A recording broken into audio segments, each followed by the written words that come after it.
Hi everyone, it's Liam here from Rating the Races.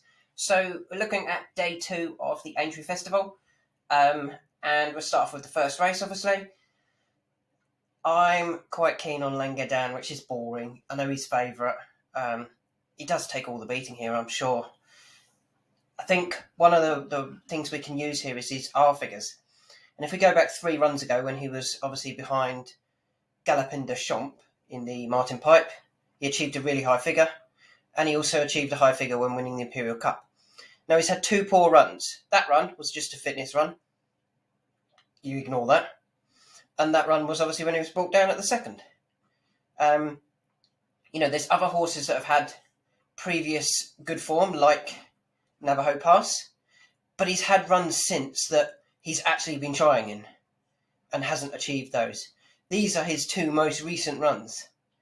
And if these were just his 2 most recent runs, I'm sure he'd be higher up the ratings. And he is the one to beat. If his handicap mark is, or if his effort behind Galopin de Champs was a true reflection of his ability, he should win this. And he's still 3s. You can still get 3s about him in a few places, and I think that's a fair price, to be honest.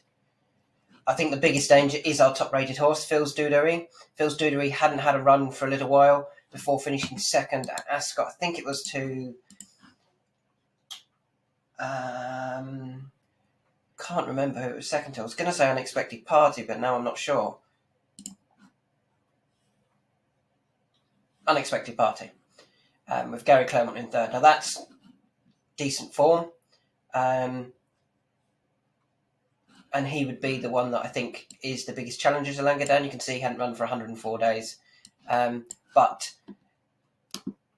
he got beat in a handicap by a horse. I know he went up 12, but then Unexpected Party did not back that up. Whereas Langadan got beat by a horse called Galopin de Champs on his last effective run. And Galopin de Champs has backed that up. He's a proper Grade 1 horse and could well end up in a Gold Cup next season, or a Champion Chase. Whereas, Langadan's still down here off a mark of 137, I think it is. I think they've got it on here, down here. I'm sure he dropped 3, didn't he?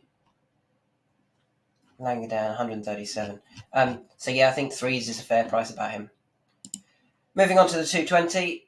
I'm just going to pause the video. I'm sure those eagle-eyed people that watch these videos will have noticed that I left the ratings open for all of the races. So you saw that First Street actually came out higher rated than John Bon. And I don't think there's going to be a lot between them. I really don't. I think the County Hurdle form was good form.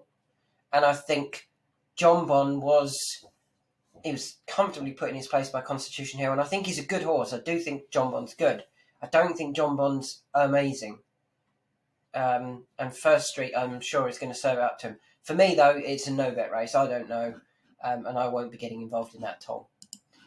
You can see First Street is the one being backed over John Bon and El Fabiolo. Moving on to the Mildmay Novices Chase, and I'm going to have a go here. And I'm surprised at the price, to be honest, of Ahoy Sinor. Ahoy Sinor won here last year with Brave Man's Game back in third. Now, Brave Man's Game had a hard race was he back in third or back in second? Second, sorry. He had a hard race at Cheltenham when finishing third, but I think I was really impressed with Ahoy Sinor's effort at Cheltenham because he jumped atrociously. He really did. Derek Fox had absolutely no confidence in his jumping at all at so many fences. He saw a stride and didn't go for it. There was a clear stride and didn't go for it, and he let him lose length after length after length over his fences and wasn't beaten that far by Long Press. Venetia Williams' horse just ran a minute ago, Fortinet, in the juvenile Grade 1 and was very poor. And you'll notice in a previous video I highlighted how poor Venetia's record is at this track. I think if Ahoy Sinor jumps better, I think he goes really, really closer and takes... he pushes Brave Man's Game and Long Press all the way. And I would have them a lot closer in the betting. I would have them nearly the same price. But they've got Ahoy Sinor at a bigger price than I thought he was going to be honest. Fury Road I don't think is good enough. But yeah, considering, they were thinking about skipping Cheltenham and going to Aintree because we think that will suit us more. Well, if it suits you more and you finish second at Cheltenham, why is he such a big price? Yeah, I think he's going to go really well there, and a Hoisinot is a selection for me. Moving on to the 330, it's the Marsh Chase. I think Fakad Dudery is the one to beat, but it's too short a price for me to really be getting involved here at 6-4, 13-8. Funambu Savola, I don't particularly think is as good as his form has suggested. Hitman, the money's coming for Hitman. I'm a big fan of Hitman, but he hasn't done it this season yet. And all the others, for me, are Grade 2 horses. So Royale, Captain Guinness, Mr. Fisher, All Mankind, St. Calvados. They're Grade 2, possibly drop into handicap company sort of horses. I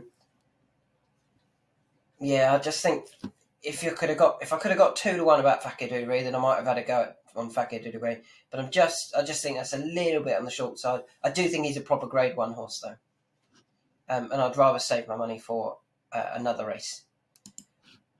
Talking of another race, so we've already got 2 in this. We have got more Mr. Coffee, who, as you know, I believe is a 150 plus horse. I don't think his jumping is an issue. He got hampered last time in the Kinmure, and then I think Sam thought he was going to go past Chambard quite comfortably, and it didn't happen. This trip, I think, is more to Mr. Coffee's trip, personally. And if he jumps around safely, which I think he will, I think he wins this, I really do. I do think his biggest danger, as I've highlighted before, is 5-Star Getaway. The drop-in trip is very interesting in the fact that they'll be able to be very positive aboard 5-Star Getaway, jump from the front, and I like the form with Captain Noor, Kitty's Light, all of that at Kempton. I think it's really strong form. He ran one bad race. His third after winning came because they tried to win under a penalty.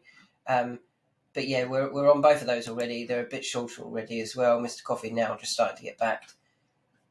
5-Star Getaway or into second favourite.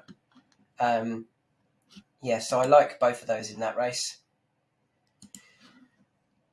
The 3-mile Sefton Novices Hurdle, I don't like it, to be honest. I think Skytastic, I'd like to see Skytastic win it for Sam Thomas. But yeah, I don't really have an opinion here. There's none of the horses that I really was looking forward to seeing turn up. And I don't think it's the strongest Grade 1 like the first race today. And the final race of the day is the Conditional Jockeys Hurdle. And I have already highlighted who I'm going to go for in this. We had him at Kelso. I thought he ran well. The missing out the hurdles because they were the low sun really affected Severance, who hit the front and then just faded late on. He has had a wind up, and I think he's going to run a really big race here. He's second favourite. You can get 13-2 about him comfortably. I think that's a good bet. I really like Severance there. So there's my thoughts. Not too much different to what I said earlier on in the week. Langadan, I'm a big fan of Langadan. I think he's going to... as long as he gets a clear run, I think he wins that. Didn't like anything in the 2-mile Novices Hurdle. I like a Hoisinot. I think he can give Brave Man's Game and Lompress a big race, a good race here. Fakir Dudery is the best horse in the race, just didn't like the price. We've got 2 in the top already. Mr. Coffee, who I think is the best handicapped horse in the race, and 5-Star Getaway, who's probably got some of the best, most recent best form. Didn't like anything in the 3-mile Novices, and I'm a big fan of Severance in the Conditional Jockeys Handicap Hurdle for Ben Pauling and Kevin Brogan. I will also upload my Grand National analysis that I've already done. It was recorded before the final declarations were announced, but my thoughts are still all the same.